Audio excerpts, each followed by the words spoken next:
إن الحمد لله نحمده ونستعينه ونستغفره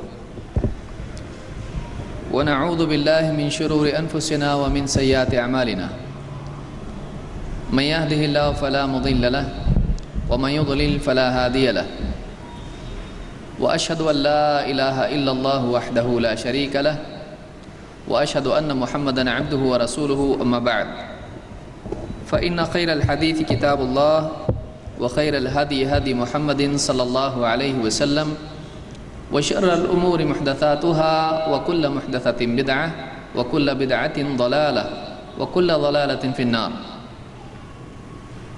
قال الله تبارك وتعالى وقل رب زدني علما. میرے دینی بھائیوں، اللہ رب العالمین نے انسان کو اپنی عبادت کے لیے پیدا کیا ہے۔ انسان کی پیدائش کا، اس کی تخلیق کا ایک بہت ہی اونچا مقصد ہے۔ اللہ تعالیٰ نے انسان کو اپنی بجائے کسی اور کے لیے پیدا نہیں کیا ہے۔ انسان کے شرف کے لیے اتنا ہی کافی ہے کہ اسے اللہ کی عبادت کے لیے پیدا کیا گیا ہے۔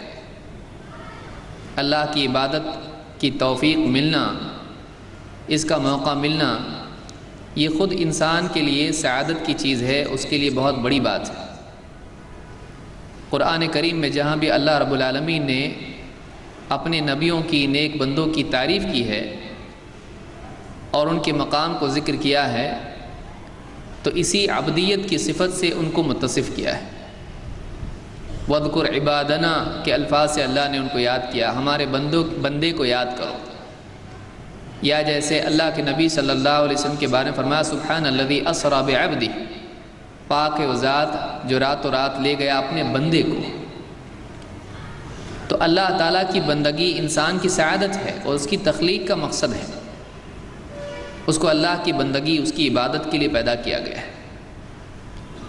لیکن پھر ایک انسان یا تو اپنے اس مقصد کو پورا کرتا ہے یا اس مقصد کو پورا کرنے سے رہ جاتا ہے، اس کی بجائے کسی اور چیز میں مشغول ہو جاتا ہے۔ جس ڈھانچے میں، جس مزاج کے ساتھ، جن اوصاف کے ساتھ انسان کو پیدا کیا گیا ہے، وہ اس مقصد کے لیے کہ وہ اللہ کی عبادت کرے۔ لیکن جب وہ ایسا نہیں کرتا ہے، وہ اللہ کی عبادت کی بجائے غیر اللہ کی عبادت کرنے والا بنتا ہے، وہ اللہ کی بجائے مخلوقات کی طرف متوجہ ہو کر اپنی خواہشات کی پیروی کرنے لگ جاتا ہے، وہ اچھے کاموں کی بجائے برے کام کرنے لگ جاتا ہے، تو ایسا انسان ذلیل ہو جاتا ہے، اللہ کی نگاہ سے گر جاتا ہے۔ اسی لیے اللہ نے فرمایا لَقَدْ خَلَقْنَا الْإِنسَانَ فِي أَحْسَنِ تَقْوِيمٍ، انسان کو ہم نے بہترین ڈھانچے میں پیدا کیا ہے۔ لیکن پھر فرمایا ثُمَّ رَدَدْنَاهُ أَسْفَلَ سَافِلِينَ، پھر ہم نے اس کو نچلی تر میں گرا دیا ہے۔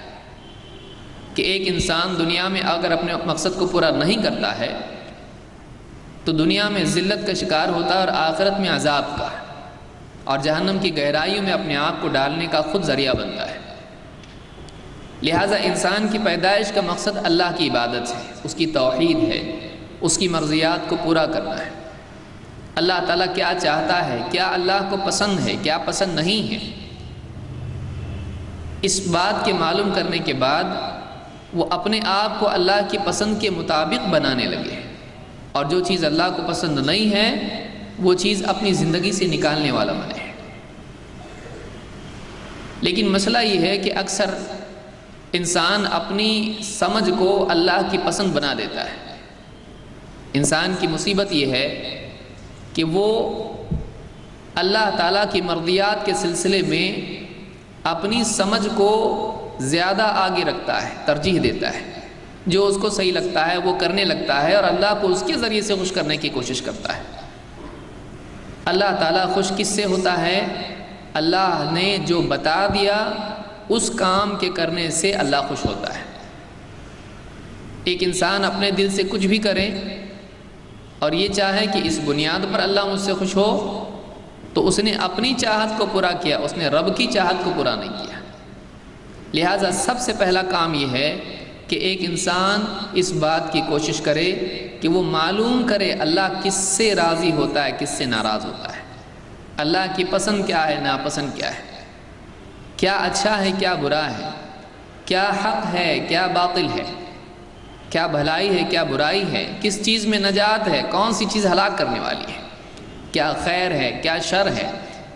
خیر اور شر کو، حق اور باطل کو ہم اپنے دل سے اپنے طور پر طے نہیں کر سکتے ہیں، کیونکہ اللہ تعالیٰ کی طرف سے علم دیا جا چکا ہے، فیصلہ کیا جا چکا ہے۔ اسی لیے اللہ نے فرمایا قد تبین الرشد من الغی، اللہ کی طرف سے حق نازل ہو جانے کے بعد، اللہ کی کتاب اور اللہ کے رسول صلی اللہ علیہ وسلم کے آ جانے کے بعد، قد تبین الرشد من الغی، ہدایت اور گمراہی دونوں ایک دوسرے سے الگ طور پر واضح ہو چکے ہیں، دونوں میں واضح فرق بتا دیا جا چکا ہے۔ لہٰذا ایک انسان کی کامیابی اس میں ہے کہ جو حق اللہ کی طرف سے آیا ہے اس کو معلوم کرے، اس کو سمجھے اور اپنی سوچ اور اپنے عمل کو اس حق کے مطابق بنائے۔ بہت سے لوگ عمل کا جذبہ رکھتے ہیں، لیکن عمل کے جذبے کے ساتھ ساتھ ان کے پاس اس عمل کے لیے، اس عمل کو کرنے کے لیے صحیح رہبری چاہیے۔ ایک آدمی حج کا ارادہ کر رہا ہے، اس کو حج معلوم نہیں ہے، وہ بڑا خرچ کرے گا، تکلیف اٹھا کے وہاں جائے گا، لیکن صحیح طور پر حج اس کا کب ہوگا؟ پیسہ خرچ کرنے سے نہیں، قربانی دینے سے نہیں، بھاگ دوڑ کرنے سے نہیں، تکلیف اٹھانے سے نہیں۔ حج کب صحیح ہوگا؟ جب حج کیسے کرتے ہیں معلوم کرنے کے بعد وہ اس علم کے مطابق حج کرے۔ ایک آدمی کو وضو کرنا ہے، نماز پڑھنا ہے، روزہ رکھنا ہے، جتنے بھی اعمال ہیں، ان اعمال کے بارے میں اگر وہ معلومات نہیں رکھتا ہے، صحیح علم حاصل نہیں کرتا ہے، بلکہ محض جذبے کے تحت کھڑا ہو کے اپنے دل میں جو آتا ہے وہ عمل کرنے لگ جائے، تو اللہ کے نزدیک ایسا عمل قبول نہیں ہوگا جس میں صرف صحیح جذبہ ہے۔ اللہ کے نزدیک عمل کے قبول ہونے کے لیے ضروری ہے کہ وہ عمل صحیح علم کے مطابق ہو، وہ نبی کے طریقے کے مطابق ہو، محمد رسول اللہ صلی اللہ علیہ وسلم کی سنت کے مطابق ہو۔ اس لیے بہت سارے لوگ دنیا میں عمل کرتے ہیں، وہ سمجھتے ہیں کہ ہم اچھا کام کر رہے ہیں، لیکن اللہ کے نزدیک وہ کام قبولیت نہیں پاتا ہے، وہ اچھا اللہ کے نزدیک نہیں ہوتا ہے۔ لہٰذا ایک آدمی اپنے دل سے کچھ بھی کرے اور چاہے کہ مالک اس سے خوش ہو جائے تو ایسا نہیں ہے۔ ایک مالک ہے، اپنے غلام کو حکم دے کہ اس گھر کی صفائی کرو، اب وہ غلام گھر کی صفائی کرنے کی بجائے آنگن کی صفائی کرنا شروع کر دے، کیونکہ سب سے پہلے آنگن ہی میں آنے والا ہے مالک، اور گھر کی صفائی نہ کرے، یا اس کے لیے کھانا بنائے اور دوسرا بہت کچھ کرے، جو کام اس نے کرنے کے لیے کہا وہ نہ کرے، اپنے دل سے دوسرا کام کرے، اس کے کپڑے دھوئے۔ اب مالک جب آئے گا تو مالک جب پوچھے گا گھر صفائی نہیں کی، وہ کہے گا میں نے آپ کے لیے کھانا بنایا، میں نے آپ کے لیے کپڑے دھوئے، میں نے آنگن کی صفائی کی۔ وہ کہے گا میں نے جو کیا تھا وہ کیوں نہیں کیا؟ کیونکہ مالک کو حق ہے کہ جو چاہے حکم دے، اور غلام کا کام یہ ہے کہ وہ مالک کے حکم کو سب سے پہلے یاد رکھے، باقی اور کچھ کرنا ہے وہ بعد کی بات ہے، وہ بھی مالک کی مرضی کے مطابق ہونا چاہیے۔ لہٰذا اکثر لوگوں کا حال ہی ہوتا ہے کہ وہ اللہ کی مرضی کو معلوم کیے بغیر اپنے دل سے کچھ بھی عمل کرنا شروع کرتے ہیں، کیونکہ ان کے پاس علم نہیں ہوتا ہے۔ سب سے بڑا مرض اور سب سے بڑی کمی کیا ہے؟ آدمی کے پاس صحیح علم نہیں ہوتا ہے، وہ اپنی چاہتوں کو دین کا نام دے کر اللہ کو خوش کرنے کی کوشش کرتا ہے۔ ایسے لوگوں کے بارے میں اللہ تعالیٰ نے فرمایا قُلْ هَلْ نُنَبِّئُكُمْ بِالْأَخْسَرِينَ أَعْمَالًا الَّذِينَ ضَلَّ سَعْيُهُمْ فِي الْحَيَاةِ الدُّنْيَا وَهُمْ يَحْسَبُونَ أَنَّهُمْ يُحْسِنُونَ صُنْعًا۔ اے نبی قل، آپ کہیے، هَلْ نُنَبِّئُكُمْ، کیا ہم تم کو بتا دیں کہ عمل کے اعتبار سے سب سے زیادہ گھاٹے میں کون ہے؟ بالاخسرین اعمالا، عمل کر کے بھی نقصان میں پڑنے والے لوگ کون ہیں؟ جواب میں خود اللہ نے بتایا یہ لوگ کون ہیں؟ الذین ضل سعیہم فی الحیات الدنیا، یہ وہ لوگ ہیں کہ جن کی دنیا کی کوششیں برباد ہو گئی. دنیا میں بہت کوشش انہوں نے کی لیکن یہ کوشش برباد ہو گئی، کچھ فائدہ اس کا نہیں، کر کے بھی نقصان. محنت کی، کوشش کی، لیکن پھر بھی وہ سب برباد ہو گیا. وَهُمْ يَحْسَبُونَ أَنَّهُمْ يُحْسِنُونَ صُنْعًا، اور وہ اسی بھرم میں پڑے رہے کہ ہم کوئی اچھا کام کر رہے ہیں. وہ سمجھ رہے تھے کہ ہم اچھا کام کر رہے ہیں، لیکن اللہ کے نزدیک ان کی کوششیں برباد ہیں. کتنی حسرت کی بات ہے کہ ایک آدمی زندگی بھر کچھ کرتا رہے، وہ یہ سمجھتا رہے کہ میں اچھا کام کروں گا، میں اچھا کام کر رہا ہوں اور اس پر مجھ کو انعام ملنے والا ہے، اور زندگی ختم ہو جائے، وہ دنیا سے آخرت میں جائے اور آخرت میں جانے کے بعد اس کو معلوم پڑے کہ میرا عمل تو اللہ کے نزدیک قابل قبول ہے ہی نہیں، میں کچھ اور ہی کر رہا تھا، مجھ کو کچھ اور کرنا چاہیے تھا، مجھ کو کرنا کچھ چاہیے تھا. میں نے اپنی ساری محنت، سارا وقت، ساری زندگی ایسے کام کرنے میں لگا دی جو کہ اللہ کے نزدیک قبول ہونے لائق ہی نہیں تھا. کیوں ایسا ہوا؟ وجہ اس کی یہ ہے کہ اس نے عمل کرنے میں بہت پھرتی دکھائی، لیکن اس کو اس بات کی سمجھ نہیں تھی کہ دین میں عمل کرنے سے پہلے علم حاصل کرنا ضروری ہے. دنیا کے بارے میں اس کو معلوم ہے کہ کوئی بھی کام کرنے سے پہلے اس کو سیکھنا پڑتا ہے، لیکن دین کے بارے میں بہت سارے لوگ شیطان کے دھوکے میں آ جاتے ہیں اور کون اتنا علم حاصل کرے گا، چلو عمل کرتے ہیں. وہ علم کو کمتر سمجھتے ہیں اور علم میں مشغول ہونے کو، علم کے لیے وقت دینے کو اپنا وقت ضائع کرنا سمجھتے ہیں. کبھی شیطان کے دلوں میں ڈالتا تجھ کو سب معلوم ہے، اب نیا کیا ہے اس میں، کر. اور وہ آدمی ادھورے علم کے ساتھ عمل کرنے لگ جاتا ہے اور زندگی بھر بعض اوقات وضو بھی اس کا صحیح نہیں ہوتا ہے. کیوں ایسا ہوتا ہے؟ علم کی ناقدری.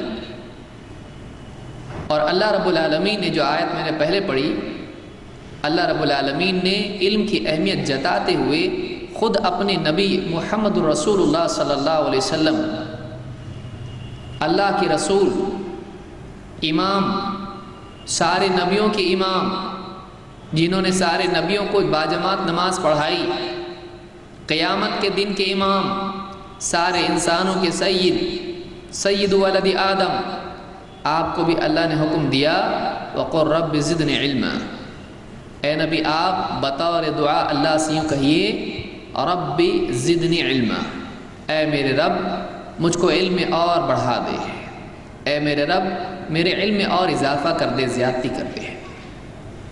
نبوت کا مقام، رسالت کا مقام پانے کے بعد بھی، رسالت، اللہ کے رسول، اللہ کے نبی، سید الانبیاء، خیر البشر، سید ولد آدم، سارے مقامات ملنے کے بعد بھی، مقام محمود پانے کے بعد بھی، معراج کا موقع پانے کے بعد بھی، سب کچھ پا کر بھی کیا ہے؟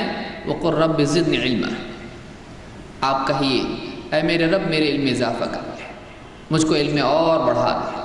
معلوم ہی ہوا کہ علم حاصل کرنے سے رکنا نہیں چاہیے. لوگوں میں عام طور سے ہے بھئی علم حاصل کرنے سے اچھا عمل کرو. بعض لوگ کہتے ہیں کہ بھئی شیطان کو بھی بہت علم تھا، کیا فائدہ ہوا؟ یہ خیال خود شیطان کی طرف سے ہے، جو لوگوں کو صحیح علم سے محروم کرتا ہے اور بلا علم عمل پر ڈال دیتا ہے، اور نتیجہ یہ ہوتا ہے کہ عمل صحیح نہ ہونے کی وجہ سے اس کا عمل، علم صحیح نہیں ہونے کی وجہ سے عمل بھی غلط ہو جاتا ہے. لہٰذا ہم کو اب کیا کرنا چاہیے؟ کوئی آدمی کہا اس کا مطلب کیا، آپ ہم کو کہہ رہے ہیں مدرسے میں جاؤ، دکان چھوڑو، مکان چھوڑو، بھی بچے، یہ کون کرے گا؟ کیا ہم مدرسے میں چلے جائیں، ہم عالم علامہ بن جائیں، ہم سب کچھ چھوڑ کے کتابیں پڑھنا شروع کریں؟ نہیں، سب کچھ چھوڑنا نہیں ہے.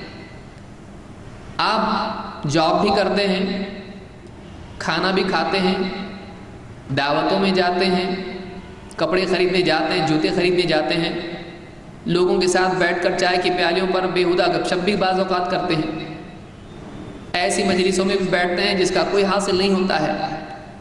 بیوی بچوں کے ساتھ رہتے ہیں، دوست احباب کے ساتھ، رشتہ داروں کے پاس جاتے ہیں، آپ سب کرتے ہیں۔ ایک چیز بچ جاتی ہے، دینی مجلسوں میں جا کے تھوڑی دیر بیٹھنا، علماء کی صحبت اختیار کرنا، قرآن و سنت کی جن مجالس میں درس و تدریس ہوتی ہے ان مجالس میں جانا، تھوڑی دیر بیٹھنا۔ یہ تھوڑی دیر 5 منٹ 10 منٹ 1 گھنٹہ دو دوست اگر مل جائیں راستے میں، چائے پینے کے لیے بیٹھیں، آدھا گھنٹہ سے پون گھنٹہ کہیں نہیں جاتا ہے۔ ایک آدمی چائے کی پیالیوں پہ بیٹھ سکتا ہے، وہ ڈاکٹر کے یہاں ویٹنگ میں بیٹھ سکتا ہے، وہ بس کے انتظار میں کھڑا رہ سکتا ہے، وہ خامخواہ جا کر پارک میں بیٹھ سکتا ہے، وہ گھر میں ٹی وی کے سامنے بیٹھ سکتا ہے اور بیوی کے سامنے بیٹھ سکتا ہے، لیکن وہ دینی مجالس میں نہیں بیٹھ سکتا ہے، تو اس کی نگاہ میں دینی مجلس کی کتنی قدر ہے۔ حالانکہ یہ وہ مجلسیں ہیں جو اللہ کے نبی صلی اللہ علیہ وسلم نے اپنے دور میں، اپنے زمانے میں مدینہ میں قائم کی، اور یہی وہ طریقہ ہے جس کے ذریعے سے دلوں میں، زندگیوں میں دین آتا ہے۔ دین کوئی خیالی چیز نہیں ہے، دین کوئی ایسی چیز نہیں کہ اچانک زندگی میں آتی ہے، کہ آپ لیٹ گئے، سو گئے اور صبح اٹھ گئے تو آپ کی زندگی میں پورا دین آ گیا، آپ کو قرآن بھی معلوم، حدیث بھی معلوم، سب معلوم۔ ایسا نہیں ہوتا ہے، دین سیکھنے سے آتا ہے۔ بچہ ہمارا اسکول جا رہا ہے، ابھی پیدا نہیں ہوا ہے، ماں باپ بیٹھ کے مشورہ کر رہے ہیں کون سی اسکول میں ڈالنا ہے، اردو کہ انگلش، کانوینٹ کیا کون سی، اسلامک نان اسلامک، کیا انجینئر بنانا ہے، ڈاکٹر بنانا ہے، کیا بنانا ہے، پیدا نہیں ہوا، بیچارہ ابھی اندر ہی ہے۔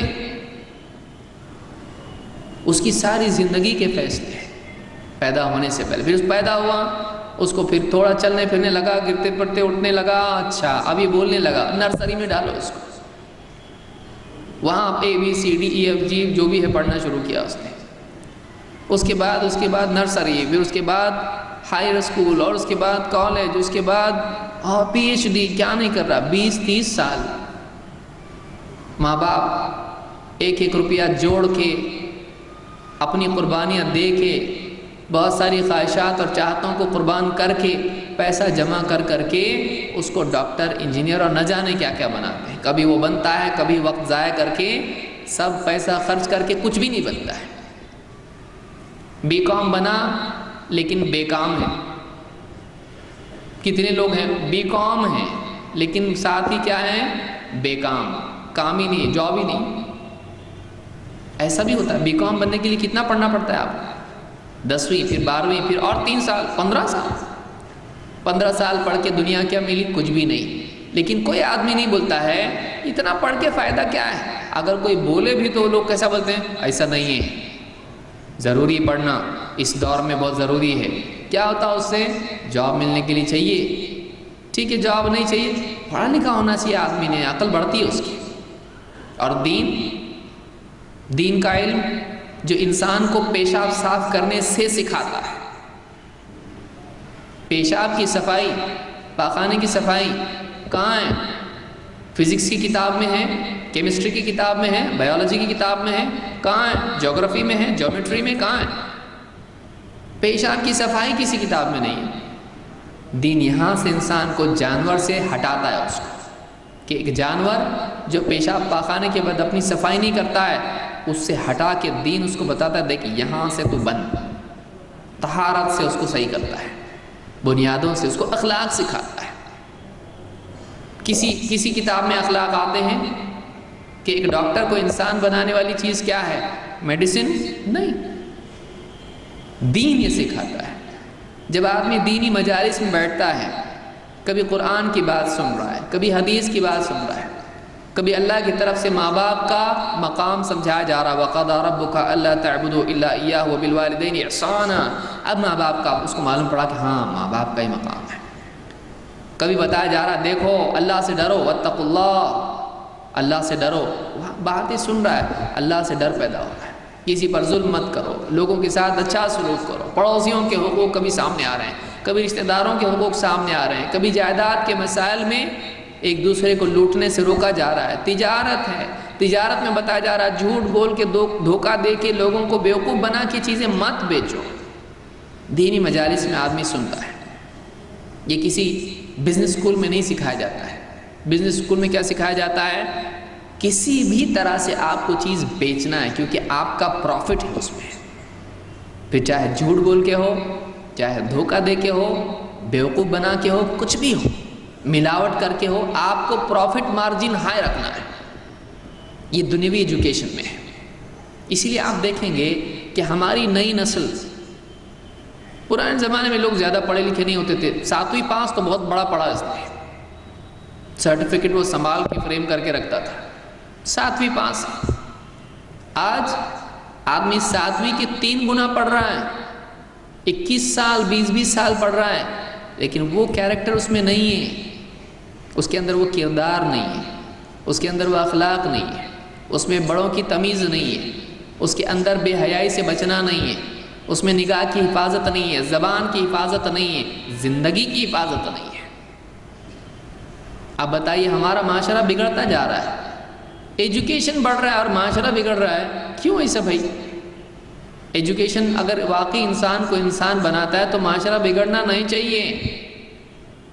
اور آپ یقین مانیں کہ ان پڑھ طبقے میں جتنی گندگی ہے اس سے کئی گنا زیادہ پڑھے لکھے طبقے میں ہوتی ہے، کیونکہ ان پڑھ کو تو اپنی ان پڑھ کچھ لمیٹڈ گندگیاں معلوم ہوتی ہیں، پڑھا لکھا گندگیوں کے راستے تلاش کرتا ہے، اس کے پاس ٹیکنالوجی جس سے بہت ساری گندگیاں وہ نئی نئی دوسرے ملکوں کی بھی معلوم کر سکتا ہے۔ خرافات ساری زندگیوں میں آ رہی ہیں، ٹی وی کے ذریعے سے، انٹرنیٹ کے ذریعے سے، اور نہ جانے کیا کیا ذریعے، موبائل کے ذریعے سے۔ آئی ٹی انڈسٹری ہے، اسی طرح سے کال سینٹرز ہیں۔ آج دوسرے ملکوں کی تہذیب ہمارے سماج میں آ رہی، پڑھا لکھا ہونے کے باوجود کیوں کردار اور اخلاق بگڑ رہا ہے؟ اس لیے کہ ہم نے دنیا کا ایجوکیشن حاصل کر لیا، دین کا علم ہم نے حاصل نہیں کیا۔ ہماری نئی نسل جو دینی علوم سے دور ہے، ان کی زندگی میں اتنی گندگیاں ہیں جو آج سے پہلے مجرمانہ ذہن رکھنے والے لوگوں میں بھی نہیں ہوا کرتی تھی۔ جو سماج کا ایک دم گرا پڑا آدمی پہلے مانا جاتا تھا، اس کے اندر جتنی گندگی نہیں ہوا کرتی تھی، آج عام پڑھا لکھا بہت ایجوکیٹڈ ہے، اس کے اندر اتنی گندگی پائی جا رہی ہے۔ کیوں ایسا ہو رہا؟ پہلے شراب پینے والا بہت برا مانا جاتا تھا، تو وہ کیسے پیتا تھا؟ دکان میں جاتا تھا، چپکے سے باہر سے کہیں دکان ہوتی تھی وہاں سے شراب خرید کے لاتا، تھیلی میں چھپا کے لاتا، اور لانے کے بعد میں گھر میں اکیلے سب گھر والے سو جاتے تب جا کے پیتا تھا، اور پی کے چپ چاپ سو جاتا تھا۔ لیکن آج شراب نہیں پینے والا بیوقوف مانا جاتا ہے کال سینٹرز میں۔ شراب نہیں پیتا تو بیئر نہیں پیتا ہے، یہ دیکھو آؤ ذرا 4-5 لوگوں کو بلا کے بیئر نہیں پیتا ہے، ارے بیئر میں کیا پرابلم ہے؟ میں نہیں پیتا، بہت بھولا آدمی ہے، بہت بھولا آدمی ہے، کچھ نہیں ہوتا ہے اس کے اندر، انجوائے کرنا ہے۔ آج اتنی زیادہ اوریانیت، آپ کو اتنی زیادہ اباحیت آج آپ کو دکھائی دے گی، بے پردگی۔ آپ دیکھیے اخلاقی اعتبار سے جو گراوٹ آ رہی ہے وہ کیوں آ رہی ہے؟ ایجوکیشن بڑھ رہا ہے تو یہ چیز کم ہونا چاہیے۔ آدمی سوچتا ہے بھئی پڑھا لکھا نہیں ہے، جاہل ہے، یہ برا آدمی ہے۔ کیوں برا ہے؟ پڑھا لکھا نہیں ہے۔ پڑھ لکھ کے پھر جاہل کیسا ہو رہا ہے انسان؟ وجہ یہ ہے کہ ہم نے اپنے گھروں میں، اپنے معاشرے میں دینی علم کو رواج نہیں دیا۔ ہم نے یہ سمجھا پڑھ لکھ کے بنے گا بہت بڑا ہے، لیکن پڑھ لکھ کے وہ زیادہ مصیبت بن گیا۔ ہم یہ نہیں کہتے ہیں کہ ہم اپنے بچوں کو دنیاوی تعلیم نہ دیں، وہ انجینئر بنے، وہ ڈاکٹر بنے، اس سے زیادہ سائنٹسٹ بنے، وہ ہم کو کوئی تکلیف نہیں ہے، وہ تو بنے، لیکن اگر اس کا ذہن دینی نہیں ہے تو دنیاوی علوم اس کے بگاڑ کو اور رفتار دیں گے، وہ گاڑی کو پہیے دینے جیسا ہوگا کہ اس کی برائیاں اور بڑھ جائیں گی۔ لہٰذا ایک بہت بڑی ضرورت جس چیز کی ہے اس دور میں ہمارے اپنے معاشرے کے لیے، ہماری اولاد کی اصلاح کے لیے، ہماری اصلاح کے لیے، بعض اوقات ہوتا یہ ہے کہ ہم اپنے اولاد کی اتنی زیادہ فکر کرتے ہیں اپنے آپ کو بھول جاتے ہیں۔ نماز پڑھا؟ نہیں، جا نماز پڑھ۔ قرآن سیکھا؟ نہیں، قرآن سے ایک بیٹھ، فلاں چیز یہ کر، لیکن باپ کو نہ قرآن پڑھنا آتا ہے، نہ نماز کا وہ اہتمام کر رہا ہے، نہ کچھ کر رہا ہے، وہ اپنی اولاد کے بارے میں فکر کر رہا ہے لیکن اپنی نہیں۔ دین کا معاملہ بھائیو ایسا نہیں ہے۔ دین فرض کفایہ نہیں ہے کہ گھر کا ایک آدمی بطور تبرک دین پہ چلتا رہے، سب کی طرف سے نمائندہ بنے قیامت کے دن جواب دینے کے لیے کہ دادا جان نماز پڑھتے ہیں، دادا جان کیوں قرآن پڑھتے ہیں، دادا جان ذکر و اذکار کرتے ہیں، دادا جان سب کرتے ہیں، کیوں؟ کچھ کام نہیں ان کو، دوسرا کوئی کام نہیں ہے۔ باقی جتنے لوگ ہیں، یہ اسکول جاتا ہے، یہ کالج جاتا ہے، یہ جاب پہ جاتا ہے، یہ فلانی چیز کرتا ہے، یہ سب کام کرنے والے لوگ ہیں۔ جس کو کچھ کام نہیں وہ دیندار ہے۔ ہم نے دین کو ایسا بنا کے رکھا ہے کہ جس کو کچھ کام نہیں ہے وہ دین پہ چلے گا۔ دین ہر انسان کی ضرورت ہے۔ وَمَن يَبْتَغِ غَيْرَ الْإِسْلَامِ دِينًا فَلَن يُقْبَلَ مِنْهُ، کہ جو اسلام کے سوا کوئی اور دین چاہے گا اس سے قبول نہیں کیا جائے گا۔ اگر زندگی میں دین نہیں ہے، کچھ اور طریقے اپنا کر، کچھ اور راستے چل کر آدمی اللہ تک پہنچنا چاہے اور جنت میں داخل ہونا چاہے، نہیں ہو سکتا ہے۔ دین چاہیے، دین چاہیے۔ لہٰذا ایک بہت اہم بات یاد رکھنے کی ہے کہ ایک انسان دین کا علم حاصل کرے۔ آپ کو کہیں پہنچنا ہے، اگر آپ کو راستہ ہی معلوم نہیں تو آپ کیسے پہنچیں گے؟ آپ کو معلوم ہی نہیں۔ ایک بڑی بلڈنگ میں آپ جا رہے ہیں، آپ کو معلوم ہی نہیں کون سا روم نمبر ہے، کہاں جانا ہے، آپ کیسا پہنچو گے؟ ایک آدمی کے لیے علم ضروری ہے، چاہے دنیا میں کامیابی ہو یا آخرت کی کامیابی۔ یہ کامیابی شروع ہوتی ہے علم سے، ایمان سے اور پھر عمل سے۔ لہٰذا ہمارے لیے بہت ضروری ہے کہ ہم اپنے اوقات کی تنظیم کریں۔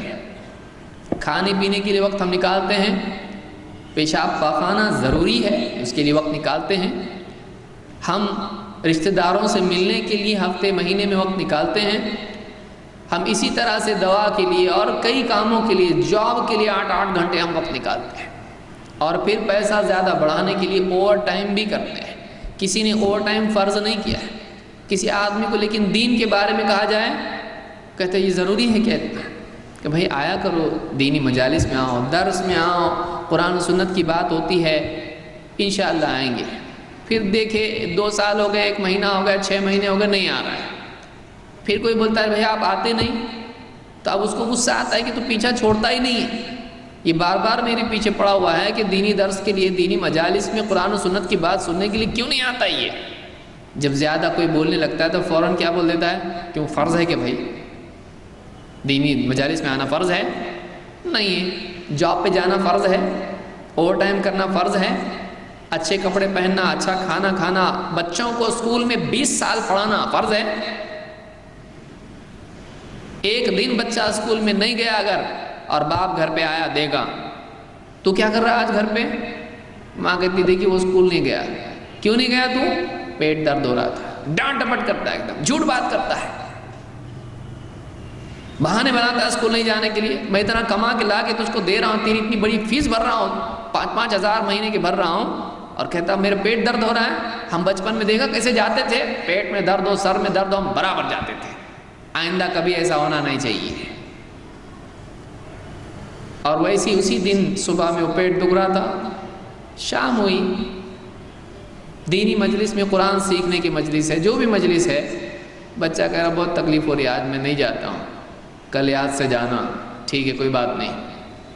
دینی مجلس کے لیے انجمن میں جہاں قرآن و سنت سکھایا جاتا ہے، بچوں کو تعلیم دی جاتی ہے، اس کے لیے اتنا غصہ نہیں، اس کے لیے اتنا فکر نہیں، اور اس کے لیے اگر مولوی صاحب کوئی فیس مقرر کر دیں کہ بھائی سارے بچوں کی فیس ہوگی، تو اب یہ خود ملنے جاتے ہیں۔ کیوں بھائی؟ دین فری میں ہونا چاہیے، دین فری میں ہونا چاہیے۔ بچے کو بھیجنے کے لیے اسکول میں رکشہ لگایا ہوا ہے، مہینے کے 5-5 4-4 ہزار روپے دے رہا ہے گاڑی کے، وین کے، لیکن اگر اس کو کہا جائے کہ دینی مجلس میں بچوں کو بھیجا کرو، وہاں پڑھنے کے لیے اتنے سارے بچے آتے ہیں، آپ کا بھی بچہ بھیجو، کہتا بہت دور پڑتا ہے، بہت دور پڑتا ہے، بچہ آ نہیں سکتا ہے۔ یہ جتنا دور ہے اس سے کئی گنا دور اس کا اسکول ہے۔ اکیلا جاتا ہے، اکیلا بچہ آتا ہے رکشہ میں برابر، وہاں جا سکتا ہے، لیکن یہاں کیوں نہیں؟ یہاں دور ہو گیا۔ کہاں؟ یہ مکہ میں ہے، مدینہ میں کہاں ہے اس کا مدرسہ؟ کہاں اس کی انجمن ہے؟ نزدیک ہے، لیکن اس کے دل میں اتنی فکر نہیں ہے۔ اس کے لیے الگ سے اگر رکشہ لگانے کا موقع آئے تو آپ بتائیے، وہ اسکول کے لیے تو لگائے گا لیکن دینی مجلس کے لیے، مدرسے کے لیے نہیں لگائے گا۔ آپ نے کس کو اہمیت دی؟ آپ نے دنیا کو اہمیت دی۔ لہٰذا آدمی کے لیے بہت ضروری ہے کہ وہ اپنے بارے میں، اپنے گھر والوں کے بارے میں دینی مجالس میں بیٹھنے، دین سیکھنے، دینی باتوں کے سننے کے لیے آمادہ کرے۔ جس چیز کی اہمیت انسان کو ہوتی ہے اس چیز کے لیے آدمی کوشش بھی کرتا ہے، جس چیز کی اہمیت نہیں ہوتی ہے اس چیز کے کھونے پر آدمی کو کوئی افسوس نہیں ہوتا ہے، جس چیز کی اہمیت ہوتی ہے اس چیز کے کھونے پر اس کو احساس ہوتا ہے۔ اللہ رب العالمین ہم سب کو دین کے علم کی اہمیت سمجھنے کی توفیق عطا فرمائے۔ جہاں بھی قرآن و سنت کی بات ہوتی ہے، صحیح منہج کے ساتھ لوگ دین سکھاتے ہیں، وہاں پہنچ کر اس مجلس میں بیٹھنا اور اس بات کو سننا، یہ ہمارے لیے بہت سعادت کی چیز ہے، اور یہ نجات کا پہلا قدم ہے، کامیابی کی طرف، جنت کی طرف پہلا قدم ہے۔ اللہ کے نبی صلی اللہ علیہ وسلم فرماتے ہیں وَمَنْ سَلَكَ طَرِيقًا يَلْتَمِسُ فِيهِ عِلْمًا سَهَّلَ اللَّهُ لَهُ طَرِيقًا إِلَى الْجَنَّةِ۔ آئیے ہم دیکھتے ہیں کہ دینی مجالس کی کیا فضیلت ہے۔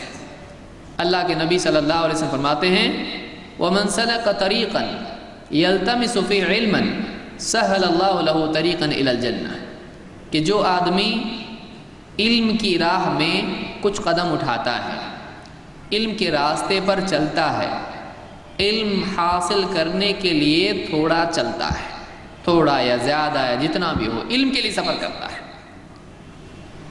وَمَنْ سَلَكَ طَرِيقًا يَلْتَمِسُ فِيهِ عِلْمًا، علم حاصل کرنے کے لیے وہ چلتا ہے، راستہ چلتا ہے، تو کیا ہوتا ہے؟ اللہ تعالیٰ نے اس کے لیے کیا فضیلت بتائی؟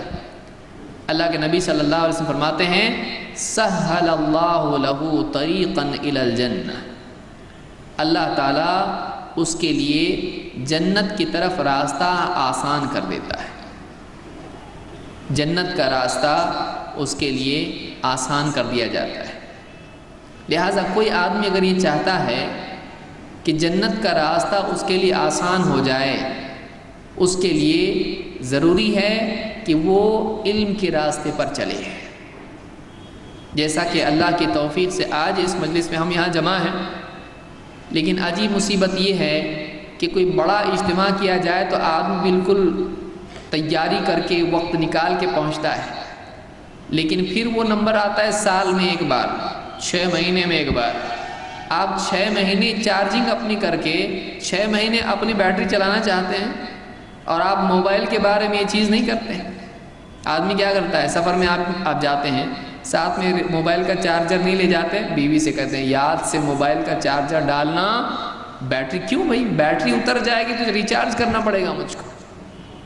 موبائل کی بیٹری چارج کرنے کی اتنی فکر ہے، مسجد میں پہنچے دیکھا اس کی بیٹری کم ہے، مسجد میں بھی لگا دیا وہاں پہ چارجر نکال کے، چارج ہونا چاہیے۔ کسی کے گھر پہ گئے، اس کے اس میں لگا دیا، اجازت ہے؟ ہاں ٹھیک ہے لگائیے بھائی، کون منع کرے گا، آپ کو پوچھنے کے بعد کون منع کرتا ہے، لگا دیا وہاں پہ بھی چارجنگ کے لیے۔ موبائل کی چارجنگ کی کتنی فکر ہے، اپنے ایمان، اپنے دین، اپنی زندگی کی اصلاح کے لیے چارجنگ کی آپ کو ضرورت نہیں ہے، کیونکہ ہماری چارجنگ آج ایسا ہے کہ مسجد سے باہر نکلتے ہی بیٹری ڈاؤن ہو جاتی ہے ہماری، کیونکہ ماحول اتنا خراب ہے، اتنا پاور چوس لے رہا ہے وہ ہمارا دین کمزور ہو گیا ہے۔ لہٰذا بارہا آدمی مجلس میں جب بیٹھتا ہے اور بار بار جب دین کی بات سنتا ہے تو اس کا دل واقعی ایمان سے منور ہو جاتا ہے۔ آپ کپڑے ہیں، آپ باہر جا کر آتے ہیں، کپڑوں پر میل نہیں لگتا ہے آپ کے؟ لگتا ہے۔ آپ سال میں ایک بار کپڑے دھوتے ہیں؟ نہیں، آپ کیا کرتے ہیں، برابر ذرا سا بھی میل لگ گیا کپڑے اتار دیے دوسرے پہن لیے۔ کیوں؟ آپ کہتے ہیں یہ اس کو دھونا پڑے گا، بار بار دھونا پڑے گا، اس کو صاف رکھنا ضروری ہے۔ ہم راستوں پر چل رہے ہیں، کبھی نگاہ خراب، کبھی کان میں گانے جا رہے ہیں، کبھی برہنہ نیم برہنہ عورتیں ہمارے سامنے سے گزر رہی ہیں، کتنا گندا ماحول ہے۔ تجارت میں کبھی زبان سے جھوٹ نکل جا رہا ہے، کبھی کچھ آدمی وعدہ خلافی کر رہا ہے اور کیا نہیں کر رہا ہے، دل میں کیسے کیسے خیالات آ رہے ہیں۔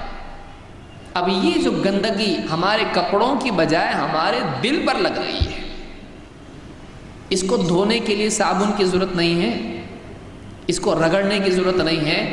دینی مجالس میں جب آدمی بیٹھتا ہے، قرآن و سنت کی بات سنتا ہے، جس میں کبھی وعدہ، کبھی وعید، کبھی ڈانٹ ڈپٹ، کبھی آخرت کی فکر، کبھی قبر کا حساب، قبر کے سوالات، کبھی قیامت کے دن اللہ کے آگے جواب دہی، جنت، جہنم، اور اس طرح سے بے عملی کی بدلے میں دنیا میں سزا، یہ ساری باتیں آدمی جب سنتا ہے تو وہ بالکل اس کے اوپر کپ کپی آ جاتی ہے، اس کے رونگٹے کھڑے ہو جاتے ہیں، وہ واپس سے ریسیٹ ہو جاتا ہے، اس کو واپس یاد آتا ہے، ارے میں کیا کر رہا ہوں، میں کیا کر رہا ہوں، مجھ کو اپنی اصلاح کرنا ضروری ہے۔ تو دینی مجالس میں آدمی واپس سے ریسیٹ ہو جاتا ہے، اس کے اندر کا انحراف ختم ہو جاتا ہے، اس کے اندر واپس سے دین پر چلنے کا جذبہ آتا ہے، اس کا دل دین کی طرف آتا ہے۔ تو جنت کا راستہ اس طرح سے آسان ہوتا ہے، اس لیے فرمایا کہ وَمَنْ سَلَكَ طَرِيقًا يَلْتَمِسُ فِيهِ عِلْمًا سَهَّلَ اللَّهُ لَهُ طَرِيقًا إِلَى الْجَنَّةِ، کہ جو کوئی علم کا راستہ چلتا ہے، اللہ تعالیٰ اس کے نتیجے میں جنت کا راستہ اس کے لیے آسان کر دیتا ہے۔ اور آگے آپ نے فرمایا وَمَا اجْتَمَعَ قَوْمٌ فِي بَيْتٍ مِّن بُيُوتِ اللَّهِ يَتْلُونَ كِتَابَ اللَّهِ وَيَتَدَارَسُونَهُ بَيْنَهُمْ إِلَّا نَزَلَتْ عَلَيْهِمُ السَّكِينَةُ وَغَشِيَتْهُمُ الرَّحْمَةُ وَحَفَّتْهُمُ الْمَلَائِكَةُ وَذَكَرَهُمُ اللَّهُ فِي مَنْ عِندَهُ۔ آپ نے فرمایا کہ دیکھیے مجلس کی فضیلت کیا ہے۔ ایک تو کہ وہ نکلا، تین چیزیں ہیں، ایک علم کے لیے چلنا، دو علمی مجلس میں بیٹھنا، اور تین جو علم حاصل کیا اس پر عمل کرنا۔ تین کام ہم کو کرنا ہے، تینوں باتیں اس حدیث میں آئی ہیں۔ پہلی چیز آپ نے سنی، جو علم کے لیے راستہ چلتا ہے اللہ اس کے لیے جنت کا راستہ آسان فرماتا ہے، یہ پہلا کام، پہلا بدلہ۔ دو، اب دینی مجلس میں بیٹھنا، اس کی کیا فضیلت ہے؟ چار چیزیں یہاں پر بیان کی گئی ہیں کہ ایک کام اور چار فضیلتیں۔ آئیے دیکھتے ہیں وہ کیا ہے۔ آپ نے فرمایا کہ وَمَجْتَمَعَ قَوْمٌ فِي بَيْتٍ مِّن بُيُوتِ اللَّهِ، جب بھی کچھ لوگ اللہ کے گھروں میں سے کسی گھر میں جمع ہوتے ہیں، اللہ کا گھر مثلا مسجد، اس میں جمع ہوتے ہیں، کیوں جمع ہوتے ہیں؟ آپ نے فرمایا یتلون کتاب اللہ ویتدارسونہ بینہم، وہ کیا کرتے ہیں؟ اللہ کی کتاب پڑھتے ہیں اور اس کو آپس میں سیکھتے سکھاتے ہیں، یعنی قرآن کی بات، اللہ کے فرمان کی بات، یا وہاں کی باتیں نہیں، خرافات نہیں، جھوٹے قصے کہانیاں نہیں، غیر معتبر باتیں نہیں، بلکہ اللہ کی کتاب سنتے سناتے پڑھتے پڑھاتے سیکھتے سکھاتے ہیں۔ یتلون کتاب اللہ، اللہ کی کتاب پڑھتے ہیں، ویتدارسونہ بینہم، اور آپس میں قرآن کا درس کرتے ہیں۔ درس کا لفظ کہاں ہے؟ اس حدیث میں، یتدارسونہ بینہم، آپس میں اللہ کی کتاب کا درس کرتے ہیں، قرآن کو سیکھتے سکھاتے ہیں۔ کیا ہوتا ہے اس کے نتیجے میں؟ آپ نے فرمایا کہ الا نزلت علیہم السکینہ، تو ان پر سکینت نازل ہوتی ہے، اللہ کی طرف سے ایک خاص قسم کا سکون ان پر نازل ہوتا ہے، سکون ان کو ملتا ہے۔ اور آپ دیکھیں مجلس میں آ کے ویسے بھی آدمی بیٹھے تو کتنا سکون ملتا ہے، لیکن جب دینی مجلس میں آدمی بیٹھتا ہے تو اس کے دل کے ساری گندگیاں صاف ہوتی ہیں، اس میں اللہ اور اس کے رسول کی بات سننے سے ایک عجیب قسم کا سکون اس کو محسوس ہوتا ہے۔ تذکیر کی بات اور وعد وعید کی بات سے اندر ایک دم ایک قسم کا سکون و اطمینان پیدا ہوتا ہے۔ الا نزلت علیہم السکینہ وغشیتہم الرحمہ، اور اللہ کی رحمت ان کو ڈھانپ لیتی ہے، رحمت ان کو ڈھانپ لیتی ہے، اللہ کی رحمت نصیب ہوتی ہے۔ اور تین، وحفتہم الملائکہ، اور فرشتے ان کو گھیر لیتے ہیں، اس مجلس کو فرشتے گھیرے ہوئے ہوتے ہیں۔ اور آخر میں آپ نے فرمایا وَذَكَرَهُمُ اللَّهُ فِي مَنْ عِنْدَهُ، اور اللہ اپنے پاس جو فرشتے ہیں ان فرشتوں میں بطور فخر ان مجلس میں بیٹھنے والوں کا تذکرہ کرتا ہے۔ وَذَكَرَهُمُ اللَّهُ فِي مَنْ عِنْدَهُ، اللہ اپنے پاس والوں میں ان کا تذکرہ کرتا ہے۔ 4 باتیں ہیں۔ ایک، ان کے اوپر سکینت نازل ہوتی ہے، سکون چاہیے انسان کو، سکون دینی مجالس میں ملے گا۔ 2، سکون نہیں ملنے کی وجہ سے ڈاکٹر کے پاس جا رہا ہے، ڈاکٹر کیا بول رہا ہے؟ آنکھ بند کرو، ایسے سمجھو جیسے سمندر کے کنارے ہیں، اس کی موجیں چل رہی ہیں، ہوائیں چل رہی ہیں۔ کیا ضرورت ہے آپ کو خواہ فرضی خیالات میں جینے کی؟ آپ مسجد میں اللہ کے گھر میں آئیے۔ کسی غیر مسلم کو لا کے آپ مسجد میں بٹھا دو، کہے کتنا سکون ہے آپ کے یہاں پر۔ ہمارے ہاں تو شور شرابہ، چرچ میں جائیں گے تو ایسا، وہاں جائیں گے تو ایسا، اور شور شرابہ ہمارے پر ہے۔ آپ کی مسجد میں کتنا اچھا سکون ہوتا ہے، اللہ کے گھر میں سکون ہوتا ہے، اور پھر دینی مجالس میں اللہ اور اس کے رسول کی بات آئے، اس سے اور زیادہ سکون محسوس ہوتا ہے۔ تو پہلی چیز یہ کہ سکون، سکینت نازل ہوتی ہے۔ دوسری چیز یہ اللہ کی رحمت ان کو ڈھانپ لیتی ہے۔ 3، فرشتے اس مجلس کو گھیر لیتے ہیں۔ 4، اللہ تعالیٰ اپنے پاس فرشتوں میں ان لوگوں کا، اس مجلس میں بیٹھنے والوں کا بطور فخر ذکر کرتا ہے، دیکھو میرے بندے میرا تذکرہ کر رہے ہیں، میری بات یہاں پر ہو رہی ہے۔ تو یہ فضیلت دینی مجلس کی ہے۔ اور تیسری چیز آپ نے فرمائی، من ابطأ به عملہ لم یسرع به نسبہ۔ دینی مجلس میں آیا، دینی بات سنی، اب کام ہو گیا؟ نہیں۔ بعض لوگ دینی مجلسوں میں بیٹھنے ہی کو عمل سمجھ لیتے ہیں، وہ ایسے ہی جیسے کوئی اسکول میں جانے ہی کو جاب سمجھتے ہیں، پڑھ لکھ کے تجھ کو سرٹیفکیٹ لے کے جاب پہ لگنا ہے۔ تو ویسے ہی ایک آدمی دینی مجلسوں میں شریک ہو، اللہ اور اس کے رسول کی بات سنے، اپنے دل کی اصلاح کرے، اور پھر جو اس علم کا تقاضا ہے اس پر عمل کرے۔ اسی لیے آپ نے فرمایا کہ من ابطأ به عملہ لم یسرع به نسبہ، کہ جس کا عمل اس کو پیچھے کر دے، اس کا نسب اس کو آگے نہیں لے جا سکتا ہے۔ یعنی ایک آدمی عمل نہ کرے اور کہے کہ میں سید گھرانے کا ہوں، تو سید ہونا اس کو لوگوں کا سردار نہیں بنا سکتا ہے۔ صرف اس کا نبی صلی اللہ علیہ وسلم کے یا کسی بھی نبی کے خاندان سے ہونا، ہم بہت بڑے خاندان کے ہیں، تو بڑے خاندان کا ہونا یہ ایک انسان کو اللہ سے قریب نہیں کر سکتا ہے جب تک کہ اس کا عمل صحیح نہ ہو، عمل اچھا ہونا چاہیے۔ تو علم کا تقاضا عمل ہے کہ جیسے جیسے آدمی علم حاصل کرتا جائے، دینی مجلسوں میں بیٹھے، جو جو بات اس کے سامنے آتی چلی جائے، اپنی زندگی کو اس کے مطابق بناتا چلا جائے۔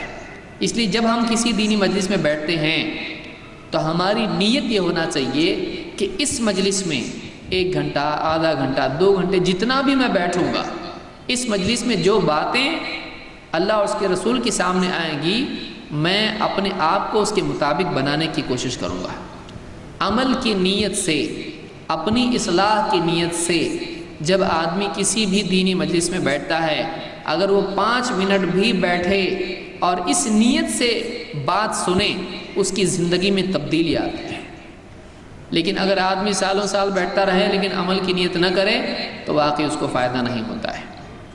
تو من ابطأ به عملہ لم یسرع به نسبہ، کہ جس کو اس کا عمل پیچھے کر دے، اس کو اس کا نسب آگے نہیں لے جا سکتا ہے۔ اسی لیے نوح علیہ السلام کے بیٹے کے بارے میں اللہ رب العالمین نے، نوح علیہ السلام نے جب سفارش کی، اللہ میرے گھر والا ہے وہ، میرا بیٹا ہے، ڈوب گیا وہ، چلو دنیا میں ڈوب گیا، آخرت میں کم سے کم آخرت میں تو بچ جائے۔ سفارش جب کرنے لگے، اللہ تعالیٰ نے فرمایا کہ اے نوح انہ لیس من اہلک، اے نوح وہ تمہارے گھر والوں میں سے ہے ہی نہیں، وہ اس لائق ہی نہیں کہ اس کو تمہارے اہل و عیال میں سے مانا جائے۔ انہ لیس من اہلک انہ عمل غیر صالح، اس کا عمل اچھا نہیں ہے۔ یعنی نبی کا واقعی بیٹا ہے وہ نسب کے اعتبار سے، لیکن نبی کے اوصاف سے بالکل محروم، نبی کے مقصد سے بالکل دور، نبی میں اور اس میں کوئی جوڑ نہیں، نبی کی تعلیمات کو مانتا نہیں، نبی کی کشتی میں بھی سوار ہونے کے لیے تیار نہیں۔ تو اللہ کے اس رسول نوح علیہ السلام کے ساتھ شریک نہیں، نہ ایمان نہ عمل۔ اسی لیے اللہ نے کیا فرمایا، وہ آپ کے گھر والوں میں سے ہے ہی نہیں۔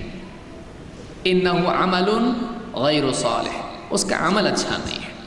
لہٰذا صرف رشتہ داری کی بنیاد پر جنت کا مطالبہ کرنا، صرف ہم فلاں خاندان کے ہیں، بعض اوقات ہوتا ہے کہ ہم فلاں مولوی صاحب ہیں، شیخ الحدیث ہیں، ہم ان کے گھر والے ہیں، ہم فلاں اتنے بڑے عالم صاحب ہیں، ہم ان کے رشتہ دار ہیں، میں فلاں کا بیٹا ہوں، میں فلاں کا بھائی ہوں۔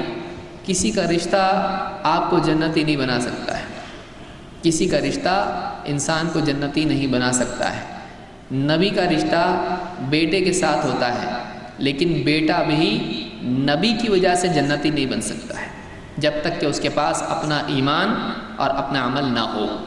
لہٰذا دینی مجالس میں ہم آئیں، بیٹھیں، یہاں وہاں وقت ضائع کرنے کی بجائے جب بھی کہیں قرآن و سنت کا درس ہوتا ہے اس میں آئیں۔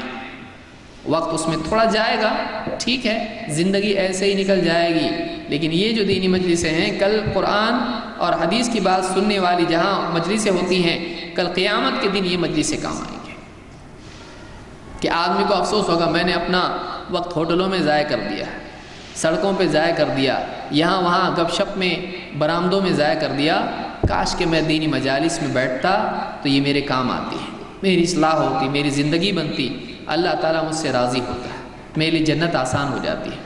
تو آدمی قیامت کے دن حسرت کرے گا، لیکن اس سے پہلے دنیا ہی میں آدمی کو اس کی فکر کرنا چاہیے۔ تو یہ کچھ باتیں تھیں جو میں نے آپ کے سامنے ذکر کی۔ اس حدیث کو جس کو میں نے بیان کیا ہے، امام مسلم نے اپنی صحیح میں اس کو روایت کیا ہے۔